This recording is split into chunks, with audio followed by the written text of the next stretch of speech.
Muy buenas noches, es grato estar de vuelta. Soy Gonzalo Prialé, esto es 4 a la N. Tras décadas de manejo responsable, Perú se había posicionado como una de las economías con la mayor fortaleza fiscal a nivel mundial, el menor riesgo país en América Latina y una deuda pública moderada.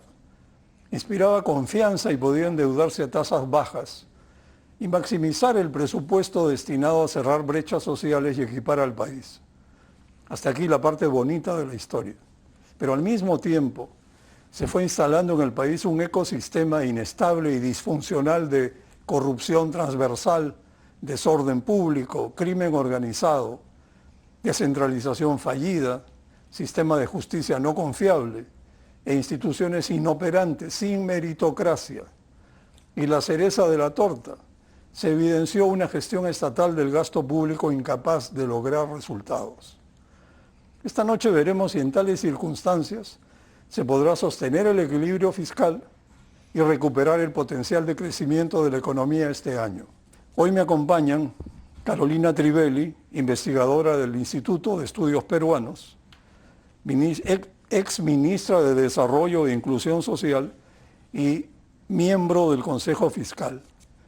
También está Miguel Castilla, exministro de Economía y Finanzas y director ejecutivo de Evidenza Instituto, y Hugo Perea, economista jefe para el Perú de BBVA Research. Muy buenas noches a todos, es muy grato tenerlos aquí. Carolina, empecemos. En el marco macroeconómico multianual se estableció una regla de déficit fiscal no mayor a 2.4% en el 2023, a 2% del Producto Bruto en el 2024 y a 1.5% del Producto en el 2025. Para comenzar y estar todos en la misma página, ¿cuál es la importancia de la regla fiscal y por qué ser tan quisquillosos al respecto? A ver, la regla fiscal está generada en una ley. Obliga a el sostenimiento de una fiscalidad muy ordenada con miras a su sostenibilidad, es decir, a un manejo responsable y adecuado de las finanzas públicas en el tiempo, no solamente en un periodo de tiempo. Cumplir la regla fiscal lo que asegura es esa sostenibilidad, lo que trae predictibilidad al manejo económico y es clave para el clima de inversiones.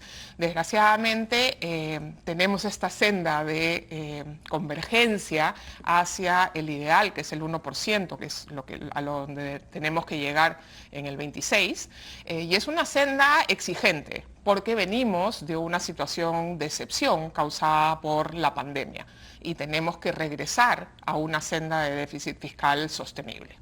En esa línea es muy importante no desviarnos de esa senda y desgraciadamente con las cifras preliminares que tenemos hasta el momento, que se confirmarán en lo que viene en las próximas semanas, lo que parece suceder es que el déficit fiscal del 2023 ha sido 2.8 o alrededor de 2.8, muy por encima del 2.5, del 2.4 que debíamos haber tenido, ¿no? Claro, Miguel, ¿qué causó el incumplimiento de la regla fiscal en el 2023 y qué efecto produce este incumplimiento en la credibilidad del MEF y del país? Sí, Gonzalo, quisiera añadir un punto adicional digamos, complementando lo que ha dicho Carolina, es que esto también puede afectar la percepción de riesgo de parte de las calificadoras que nos evalúan, que evalúan la capacidad de pago del país, el rating, ¿no? Ahora, ¿qué ocasionó este incumplimiento del déficit? Creo que es la recesión y es la caída de más de 10.000 millones de soles de recaudación tributaria. Eso es lo que principalmente ha afectado, porque si uno ve la evolución del gasto público, el gasto público, pese a los anuncios realizados, se ha mantenido relativamente, digamos, con un crecimiento muy bajo. La inversión pública, de acuerdo al Banco Central, creció solamente 1%. Entonces, es un tema de caída de ingresos, al hecho de que no hayamos, digamos, crecido el año pasado, una pequeña contracción. Y esto obviamente mina la credibilidad del MEF. Quizás hubiese sido bueno, como en ocasiones anteriores, cuando sufrimos, por ejemplo, la pandemia, Yo recuerdo que la ministra Alba, en su momento, ante una situación excepcional, pidió un waiver al Congreso para que se inaplicaran esas reglas fiscales por 2 años, y luego se comprometió obviamente a retomar esa senda de consolidación fiscal para justamente evitar que el endeudamiento público se incremente de manera desmedida. Entonces, quizás hubiese sido mejor, reconociendo la magnitud de la recesión y la caída de los ingresos, plantear el incumplimiento antes y no más bien desgastarse en una serie de medidas un tanto heterodoxas. Un tema muy comentado en su momento fue un adelanto de utilidades del Banco de la Nación para incrementar los ingresos, cosa que no fue suficiente. Y de hecho, el último día del año hubo un manejo medio raro en Hacienda de hacer un recorte de gasto justamente para intentar llegar al cumplimiento de la meta, que tampoco parece haber funcionado. Entonces, se ha gastado un capital innecesario político del MEF, y esto media la credibilidad. Dicho eso, creo que todavía tenemos una fortaleza fiscal muy grande y tenemos los niveles de endeudamiento con respecto al producto más bajos de la región. Como ejemplo, acá estamos más o menos hablando de 35% del PBI y en Colombia es el doble. Entonces yo creo que hay que relativizar esto, pero ciertamente no es algo positivo y mina obviamente la confianza de la palabra empeñada por parte de la autoridad que maneja la política económica del país. Hugo, veamos el riesgo de volver a incumplir. Se arrastra el exceso de déficit del 2023 de 0.8% del producto en relación a la meta 2024, que debe consolidarse este año. Y para ser ácidos, se podría agregar lo que acaba de mencionar Miguel, el adelanto a cuenta de utilidades del Banco de la Nación por 1.000 millones de soles, que equivale a un 0.1% del producto. Más cualquier apoyo con capital que se le pueda dar a Petroperú. Hasta ahora no está clara la cosa. Este arrastre de déficit fiscal por consolidar en el 2024 de al menos 0.8 del producto, ¿es mucho?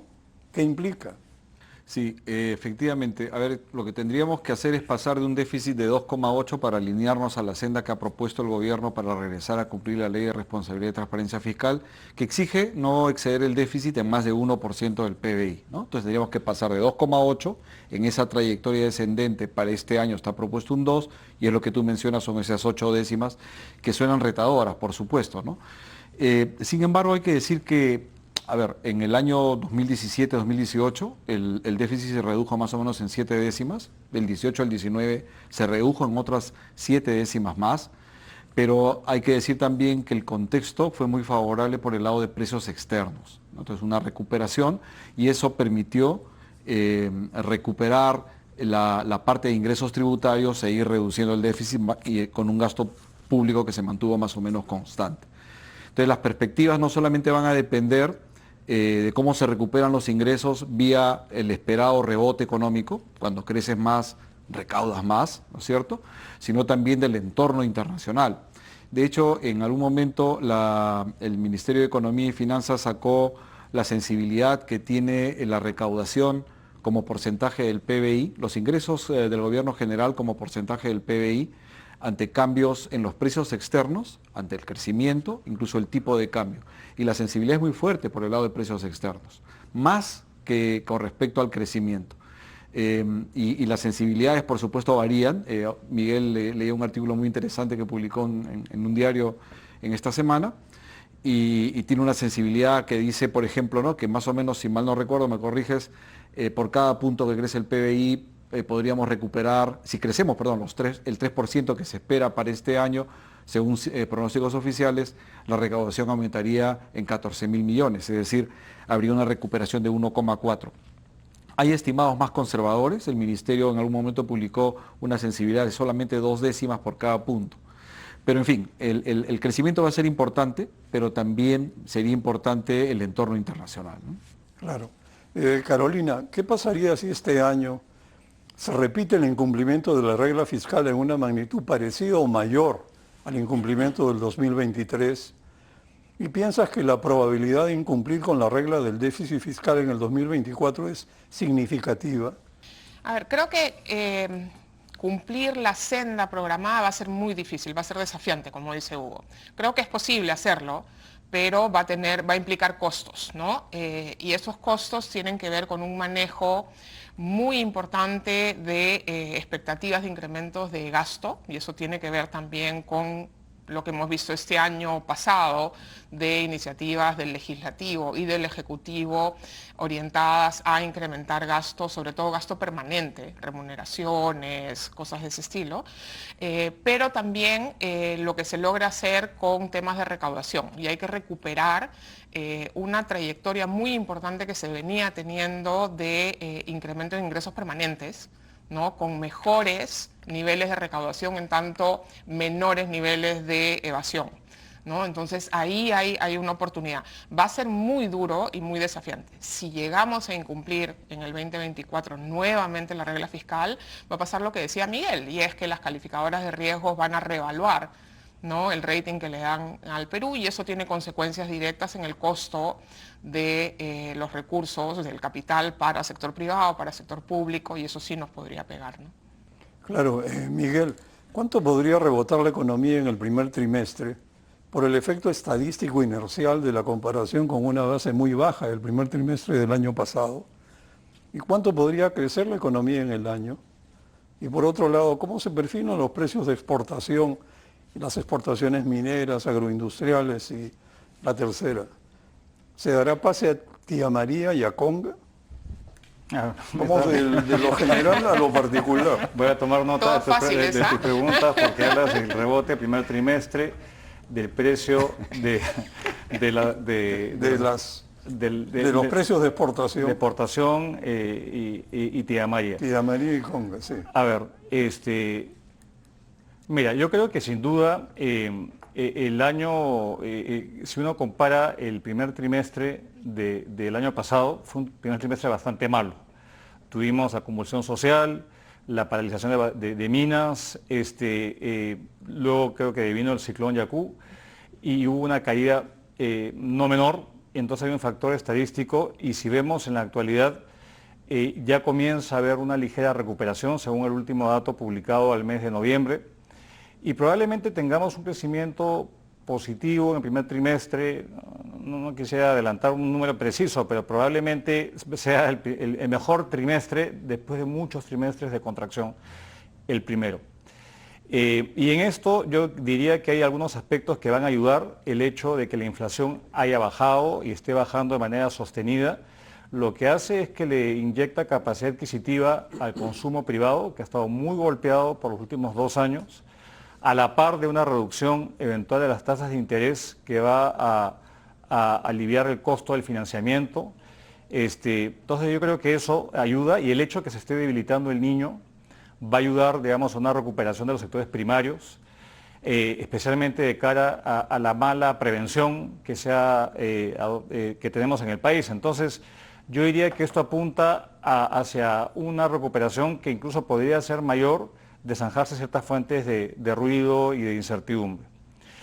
Hablas del precio de las exportaciones peruanas. Justamente esta semana se publicó la actualización del panorama de la economía internacional por el Fondo Monetario Internacional, y lo que ellos ratifican es que el mundo va a poder controlar la inflación sin generar una recesión, un soft landing como ellos lo han denominado.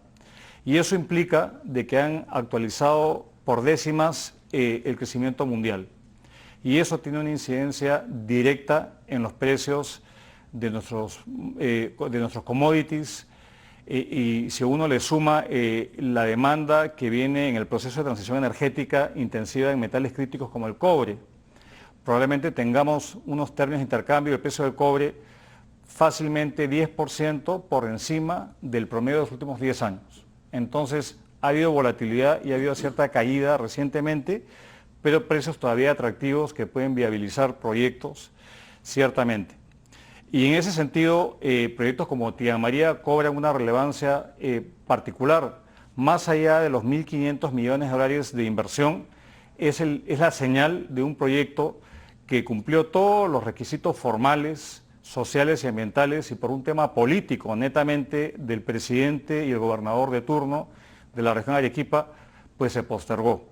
Entonces, más allá del impacto como tal de ese proyecto, sería una señal de poder manejar los riesgos, gestionarlos adecuadamente y sería un efecto y una señal muy positiva de que nuevamente la minería vuelve a retomar la viada, y acordémonos que gracias a la minería se paró la olla el año pasado, no hubo una mayor contracción porque el sector minero creció de manera importante, pero toca invertir mucho más. Hoy día se invierte una tercera parte en proyectos mineros de lo que se invertía hace 10 años, 3.000, 3.500 dólares anuales versus 9.000 a 10.000 millones hace una década. Entonces es fundamental poder viabilizar este tipo de proyectos, más aún si ya cumplieron con todos los requisitos formales al menos. ¿Y a Conga la colocas en el mismo terreno que Tía María?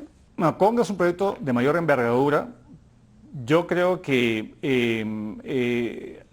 Conga tendría incluso un efecto hasta más positivo porque el potencial de Cajamarca es mucho mayor. Creo que la mayor cartera de proyectos cupríferos del país está justamente en Cajamarca. Con Carolina compartimos hace unos días una conversación con políticos jóvenes, algunos de Cajamarca, y justamente identificaban que el impacto que tendría un destrabe de Conga podría viabilizar otros proyectos en la región que es más rica en reservas de cobre. Entonces, eso sin duda podría tener un impacto aún mayor. No lo veo en el cortísimo plazo, porque todavía tiene que pasar por todo un proceso de aprobaciones y renovación de permisos, que creo que hoy día Conga no lo tiene, más Tía María sí lo tendría. En todo caso son decisiones que darían un vuelco a la generación de confianza, ¿no? Definitivamente, y requiere voluntad política principalmente. Exactamente. Hugo, ¿en cuánto estimas el déficit fiscal este año? Y por otro lado, ¿cuánto debería crecer la economía para alcanzar la meta de déficit fiscal de 2% del producto? Sí, ok. Sobre lo primero, nosotros hicimos la última previsión a finales de noviembre, que publicamos a principios de diciembre, y en esa previsión todavía teníamos pronósticos algo más desfavorables respecto del fenómeno del Niño. Entonces eso implica un crecimiento más lento. Salimos en aquella ocasión con un crecimiento del 2% para el presente año. Entonces eso juega obviamente con un escenario fiscal distinto al que estamos viendo ahora. Pero con ese escenario pensamos que el déficit podría estar más pegado al 3% este año. Ahora, las condiciones han variado. Ese escenario tenía, entre otras consideraciones, dado que vamos a tener un impacto sensible del fenómeno del Niño, porque en esa época el pronóstico era entre moderado y fuerte. El gasto en rehabilitación y reconstrucción de las áreas dañadas implicaría pues un mayor gasto público, ¿no? Pero entonces estamos viendo que eso de repente no va a ir. Entonces de repente el déficit podría ser algo menor al que preveíamos a finales de noviembre.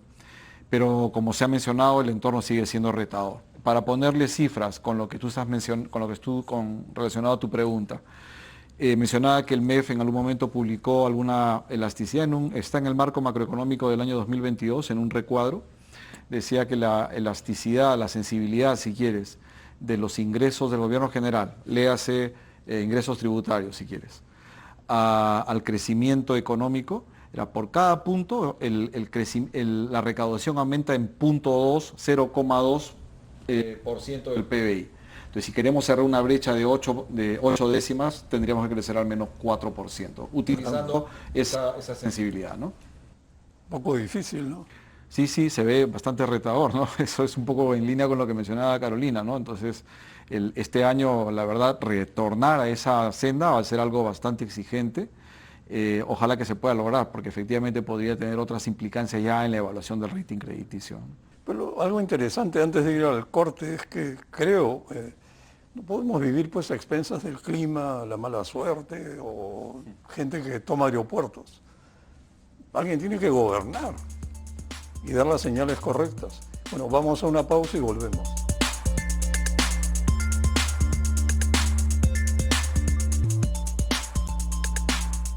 Miguel, se justifica la caída de los ingresos del 2023 por las revueltas y los fenómenos climáticos en el primer trimestre. Es cierto, el contexto fue muy adverso en ese trimestre, pero lo que importa es lo que debió hacerse en respuesta en los 9 meses siguientes. ¿Qué crees que se podría haber hecho para sacar a flote la economía y mejorar las expectativas? Mira, en parte la caída de la recaudación responde a temas climatológicos, pero parcialmente. Yo creo que 60% del menor crecimiento es imputable a la poca efectividad del gobierno, porque lanzó todo tipo de medidas, desde compunches para todos los colores y gustos, créditos suplementarios, le pidió facultades al Congreso 2 veces y otorgó le otorgó la facultad de legislar, pero no tuvo mucha efectividad lo que se hizo. Creo que se diluyó el MEF en mucho programa y careció de impacto. Y por otro lado, continuó un entorno bastante complejo para el sector privado, muchos costos de transacción, una tramitología asfixiante. El sector minero enfrentaba una cantidad de tiempos excesivos para cumplir mínimos requisitos socioambientales. Conseguir permisos de municipios se tornó una pesadilla, licencias de funcionamiento, de operación, una extorsión cada vez más difundida a proyectos que no se iniciaban. Entonces, todo esto en un entorno en el cual también se comenzó a vulnerar la seguridad jurídica, contractual, un aumento en los arbitrajes. Todo eso es un entorno muy enrarecido para que la inversión haya caído. Entonces, tanto la minera cayó como la no minera también cayó. Y eso creo que en gran medida refleja la debilidad del gobierno, un MEF bastante disminuido para poder cambiar este sendero de retroceso, y estamos como estamos, ¿no? Entonces creo que algunas de las medidas aprobadas el año pasado probablemente tengan un efecto rezagado este año, pero no solamente hay que aprobar normas, hay que implementarlas y hay que asegurar que haya pues proyectos emblemáticos que se den, y eliminar fuentes de incertidumbre. El salario mínimo está nuevamente en agenda, las leyes que hacían mucho más rígida la legislación laboral siguen vigentes, y un montón de cosas que dependerían del propio Ejecutivo, y por temor a mover, digamos, el avispero no lo hace. Entonces creo que nuevamente, y reitero, falta mucha más voluntad política y que internalicen que la economía creciendo a 2% es absolutamente insuficiente, no solamente para cumplir el déficit fiscal, sino para generar empleo y reducir la pobreza que nos está agobiando. Claro, lo que se nota, lo que noto es, por ejemplo, este gobierno tiene la costumbre, surge cualquier problema, algo que es noticia, y acá tengo una propuesta, y si no te gusta, acá tengo otra. Viven de propuesta en propuesta, pero como señala Miguel, no se ven resultados ni implementaciones. Carolina, veamos los ingresos. Según el BCR, el déficit fiscal en el 2023 se dio en un contexto de menores ingresos tributarios del gobierno nacional. ¿De qué dependerá que suban los ingresos tributarios este año? ¿Y esperas que rebote inercialmente también el consumo? Sí, con un año mejor como va a ser el 2024 por el rebote estadístico, porque no va a ser tan malo como el año pasado, con un contexto externo todavía favorable, vamos a ver un mayor consumo. Eso va a tener un impacto en recaudación de IGD, que está golpeada también. Vamos a ver muchas mejores condiciones.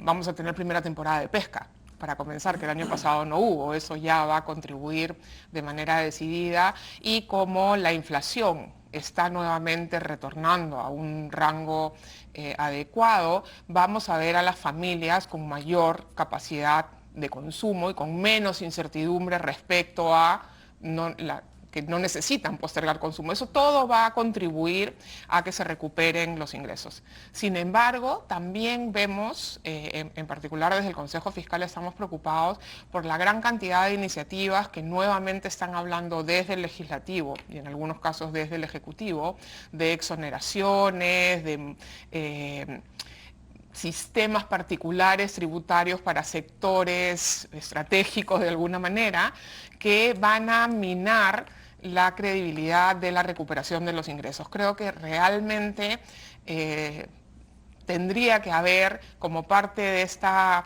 propuesta desde el Ministerio de Economía, un mensaje muy claro de recuperación de ingresos tributarios permanentes como parte de su agenda mínima, porque sin eso en realidad vamos a llevarla muy complicado, no solamente por el déficit, sino para financiar el cierre de brechas, la atención de las múltiples necesidades que tiene la población, ¿no? Carolina, ¿crees que este año se va a incrementar la pobreza? Las cifras al cierre del 2023 las vamos a conocer en mayo, la cifra oficial como todos los años, pero lo más probable es que haya un incremento de pobreza alrededor de 29%, diré yo, calcularía yo que vamos a ver ese incremento, ¿no? Y creo que hay que mencionar dos cosas ahí, Gonzalo. Una es muy serio que hayan más personas en situación de pobreza cada año, eso es muy grave. Es muy grave además que muchas de esas personas estén ubicadas en grandes ciudades, cosa que es una novedad para el Perú. Pero también lo que tenemos que ver es que estos incrementos de pobreza del último par de años han estado asociados con un drástico empeoramiento de las condiciones de vida de las personas que ya estaban en situación de mayor pobreza. O sea, los más pobres de los pobres han retrocedido mucho más. Y eso debería ser, de nuevo, preocupación central del sector público, atender a ese grupo que es el más vulnerable y que no solamente la está pasando peor, sino que la está pasando mucho peor que antes. Independientemente del apoyo que se necesita para los grupos más vulnerables que acaba de mencionar Carolina, Hugo, ¿hay algo de espacio fiscal este año para continuar con estímulos o ayudas tipo compunche, sin incumplir la regla? No, yo creo... En otras palabras, ¿deben cambiar de libreto? A ver,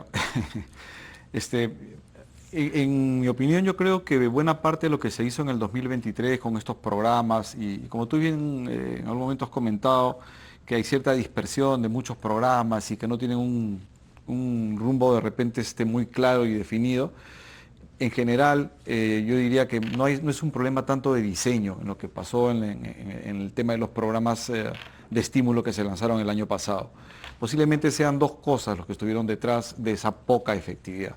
Una de ellas es el problema histórico, endémico que tiene el país en términos de capacidad de gestión de gasto público. Entonces, finalmente el ministro hace la pizarra, estas son las sugerencias, estos son los lineamientos y el estímulo finalmente no llega de manera adecuada. Esa es una parte del problema. La otra parte tiene que ver con el tema de confianza, ¿no?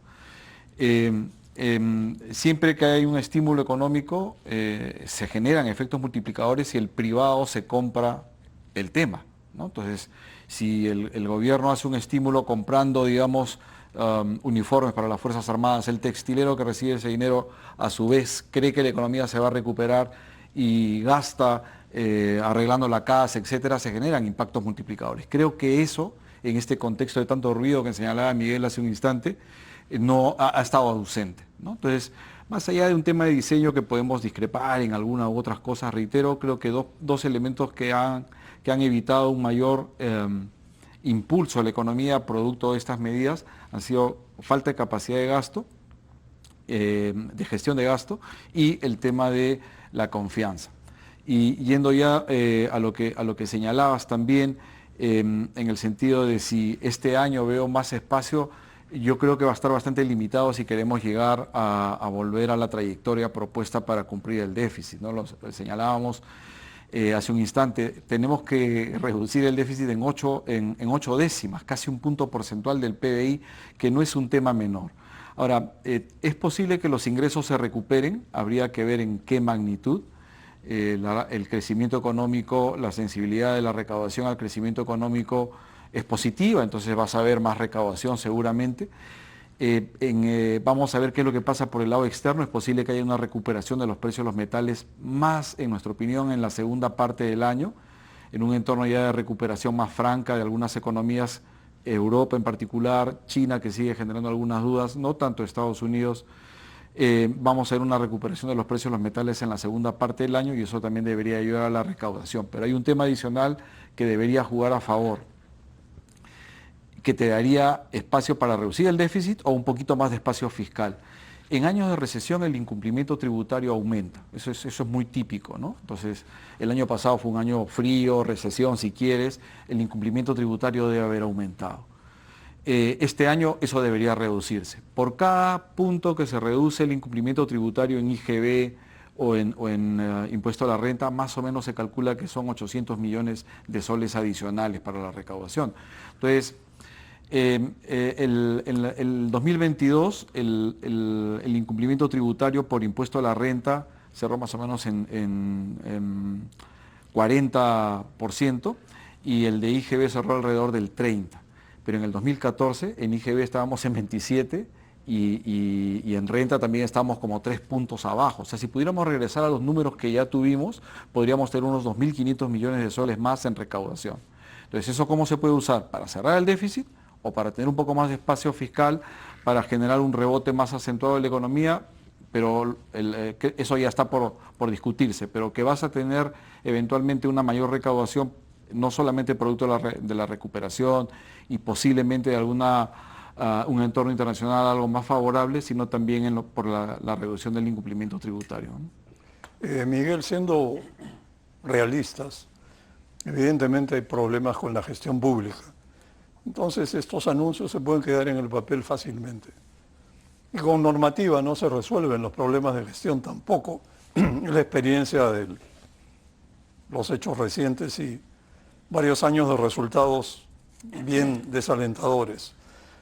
Ahora, con tu experiencia de ministro de Economía y conocimiento de la mentalidad empresarial, en vez de generar confianza con anuncios que no logran reactivar, ¿cómo recuperar la confianza sin tener que recurrir al Estado, sin que dé tratos especiales ni nada por el estilo? ¿Cómo reavivar los espíritus animales? Difícil responder eso, pero hay un efecto, digamos, si se pudiera, por ejemplo, viabilizar un proyecto minero relevante. Eso tendría un efecto, digamos, de cambio en expectativas muy fuerte. Y se han anunciado esfuerzos por agilizar la tramitología, la ventanilla única digital, que no es nada nuevo, pero se ha estado anunciando eso y hasta ahora no ocurre, no se concreta. Creo que también algo que está minando la confianza es este sentido y esta zozobra que está ganando por el avance de las economías ilegales, la inseguridad ciudadana, la criminalidad que está desatada. Nuevamente hemos visto otro atentado en la zona de influencia de la mina Poderosa y en estado de emergencia. Entonces, creo que esto se está convirtiendo lamentablemente en una tierra de nadie en muchas partes del país, donde avanzan actividades ilícitas y eso mella la confianza. Entonces, en ese entorno, cualquier tipo de medida palidece, porque son problemas mucho más estructurales, mucho más grandes. Pero hay cosas que están al alcance del Ejecutivo. Por ejemplo, a mí me parece que es un sinsentido.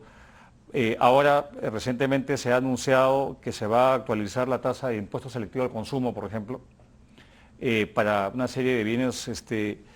Yo no sé si el timing sea el mejor por la recaudación tan mínima que se va a recabar y es una medida que, digamos, en total el selectivo para los bienes que se han seleccionado es menos de 4% de la recaudación tributaria y el incremental sería pues 100 a 200 millones de soles. Frente a todo, digamos, es una medida que no tiene mucho sentido en este entorno de no seguir afectando, digamos, la disponibilidad de acá los bodegueros han saltado hasta el techo. Yo creo que es una cosa innecesaria para el rendimiento que pudiera darse.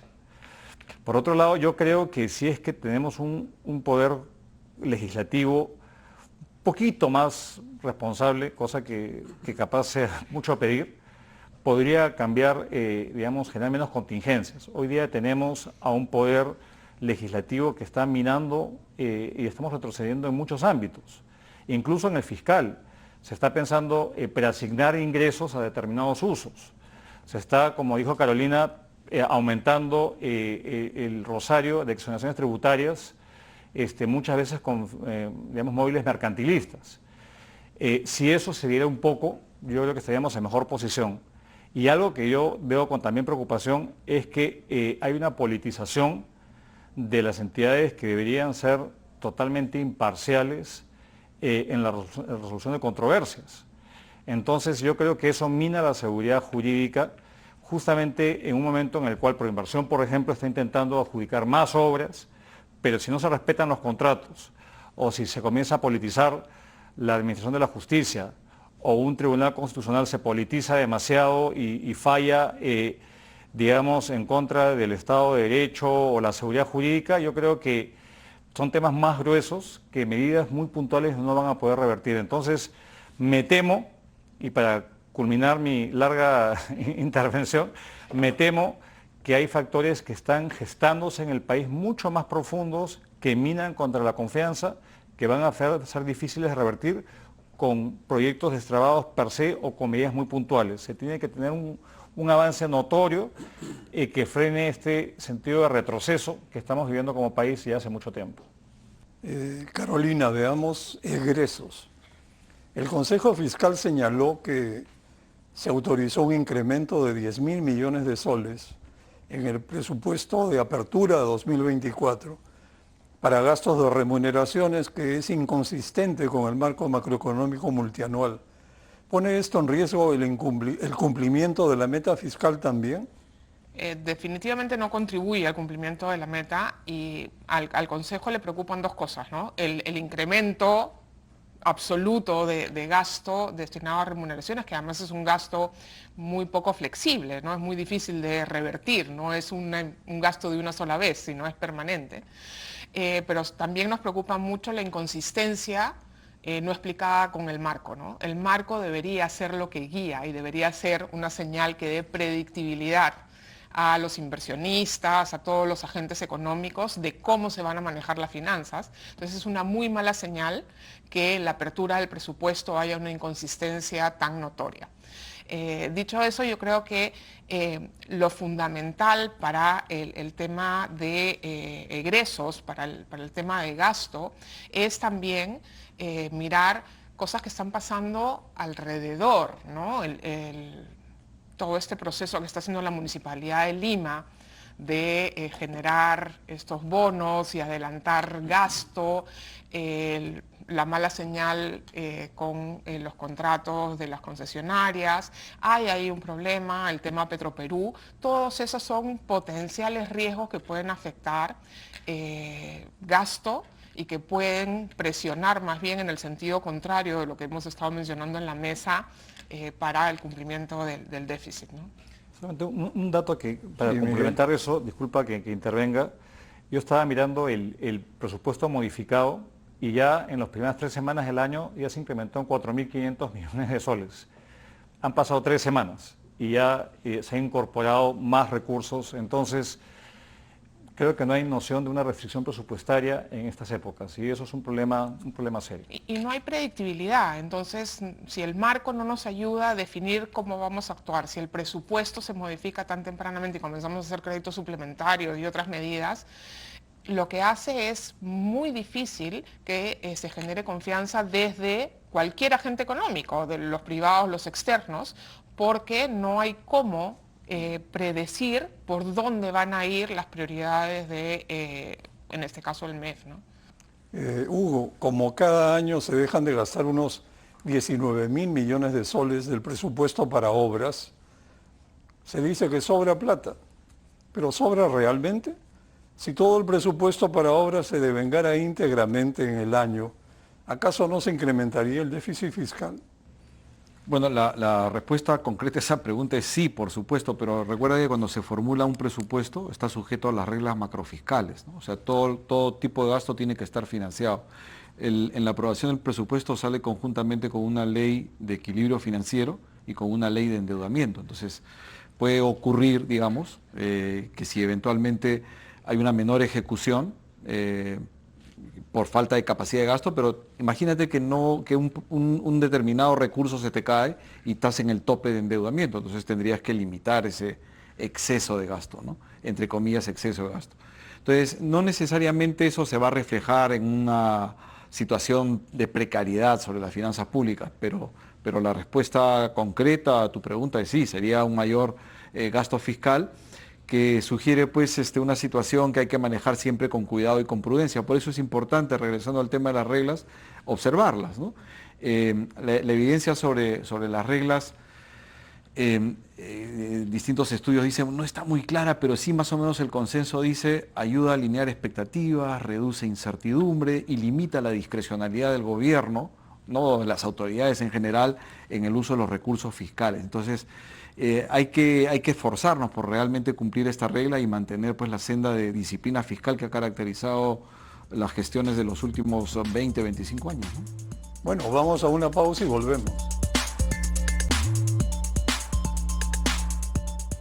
Carolina, parece improbable que se pueda cumplir la regla del déficit fiscal este año y para mayor complicación aún, como has señalado varias veces, la desaprobación del Ejecutivo y el Legislativo los impulsa al gasto populista. ¿Debiera revisarse al alza la regla fiscal y sincerarla un poco?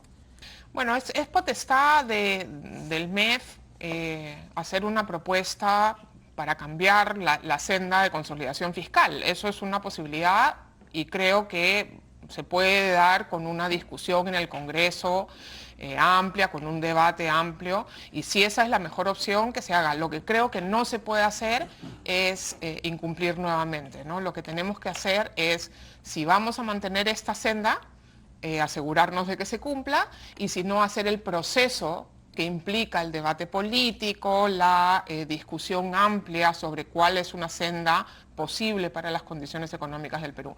Pero mucho va a depender, como decía Hugo, de cuál sea la real situación, la nueva perspectiva sobre el crecimiento económico, sobre los ingresos fiscales, sobre la situación externa, para ver si ese debate debe darse o no. Pero creo que el eje de una recuperación tendría que ser una reactivación de la inversión privada, ¿no? Sin duda, y eso tiene que ver, como decía Miguel, con el tema expectativas, y para eso hay que tener planes creíbles y asegurarnos que vamos a cumplir aquello que decimos que vamos a hacer. Claro, o sea, si no es todo medio artificial, ¿no? Imaginativo, pero nada más. Hugo, para generar ingresos convendría, por ejemplo, incrementar las tasas del selectivo al consumo, que ya han mencionado que alcanzaría para el té, o autorizar la repatriación de capitales que salieron durante el gobierno de Castillo, o normar sobre el pronto pago de deudas tributarias a cambio de un ajuste del monto, algo que es usual en otros países. Sí, bueno, todo lo que contribuya, por supuesto, a generar un mayor espacio, una mayor recaudación, una recuperación de la recaudación, por supuesto, bienvenido. Pero en algunos casos, por ejemplo, lo del selectivo, efectivamente, va a tener poco impacto este reajuste. Es un reajuste usual por inflación, pero va a tener poco impacto y no es, digamos, lo principal que hay que buscar, ¿no? Creo que ya más buscando ingresos más, consolidar ingresos más estructurales, hay que ir por otro lado, ¿no? Y tiene que ver con lo que siempre se menciona, reducir el incumplimiento tributario. Se avanzó bastante cuando se lanzó, por ejemplo, la boleta electrónica.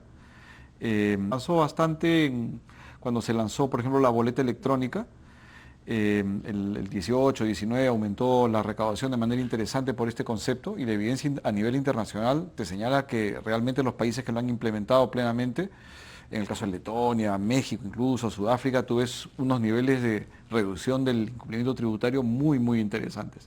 Pasó en el Perú también, la mala suerte, se vino la pandemia, todo este proceso se detiene y después, bueno, esperemos que esto continúe, ¿no? Yo iría más por ese lado, ¿no? Buscar cómo generar más ingresos estructurales vía, por ejemplo, reducción del incumplimiento tributario. Otro tema es la racionalización de los gastos tributarios, ¿no? Estas exoneraciones que se han discutido en algún momento en la mesa, ver que realmente hay que entrar en un proceso de evaluación muy serio.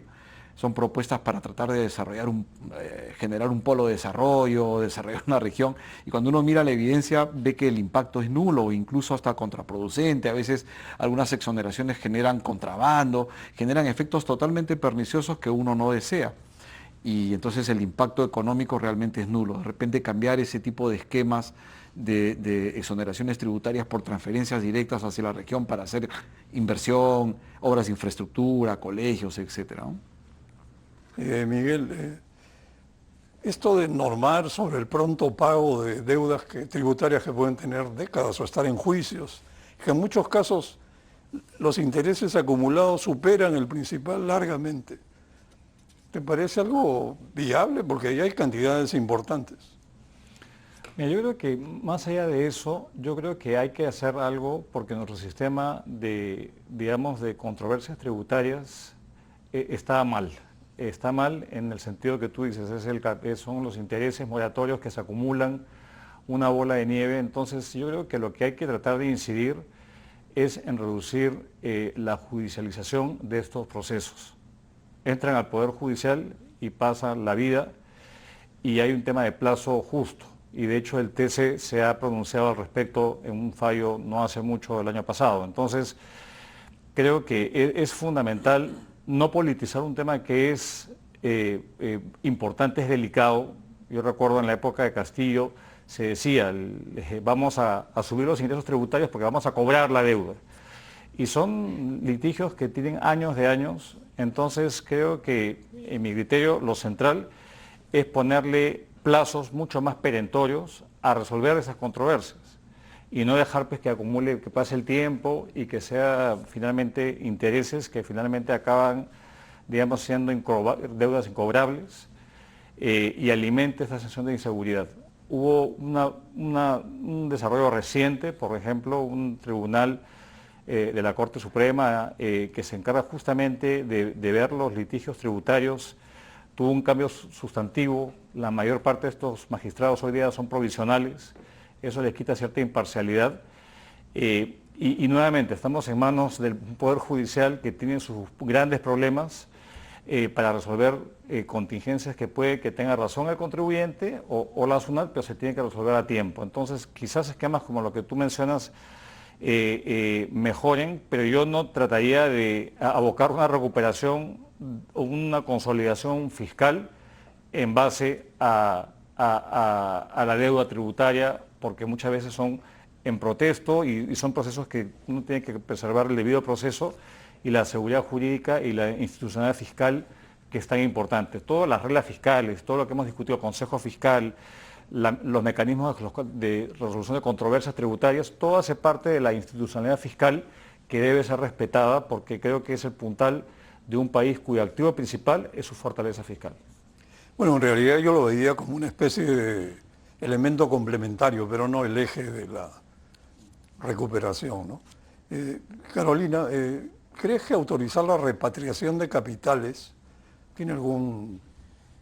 De nuevo, es lo mismo que dice Miguel, ¿no? Es un aspecto muy puntual y complementario de una sola vez. Yo creo que el desafío central para asegurar una buena consolidación fiscal es un incremento de ingresos permanentes, y eso pasa por reducir evasión, reducir elusión, ¿no? Y ampliar la base tributaria, que es un proceso complejo, ¿no?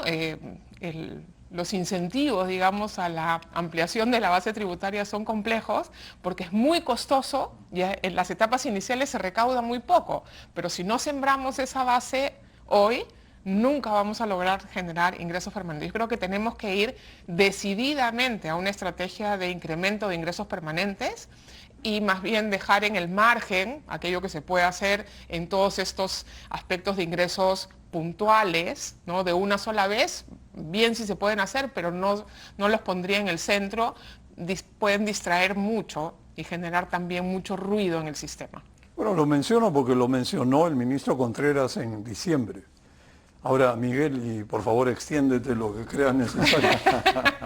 La resiliencia de la macroeconomía ha protegido al país y permitió hasta ahora mantener los fundamentos del mercado, gracias a Dios. Estamos entrando en una zona de alto riesgo mientras el gobierno, en modo cortoplacista, permanezca enfocado únicamente en sobrevivir hasta el 2026.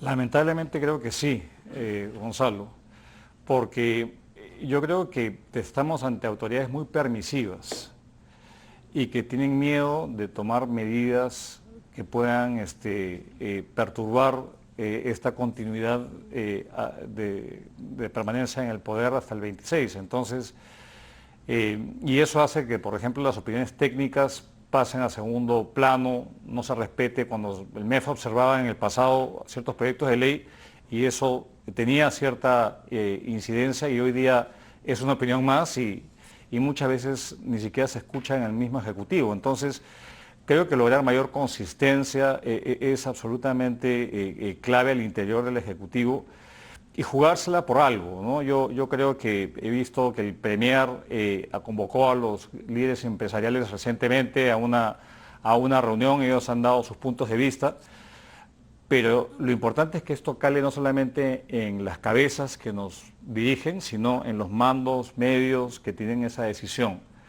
Muchas decisiones no se toman a veces por temor a la Contraloría, a sanciones, hay mucha desconfianza, incluso hacia el sector privado, pero lo que hay que tener claro es que si la economía no se recupera, no crece vía la inversión privada, pues estamos condenados a caer en una meseta absolutamente insuficiente y no hay otra receta que sea la inversión privada y el crecimiento económico para mejorar la condición de vida de los peruanos, para sanear las cuentas públicas y para tener un espacio fiscal para poder reaccionar ante la siguiente crisis. Entonces, todo esto que estamos discutiendo pues no está, me da la impresión, en la lista 1 de prelación de las autoridades, son otros móviles.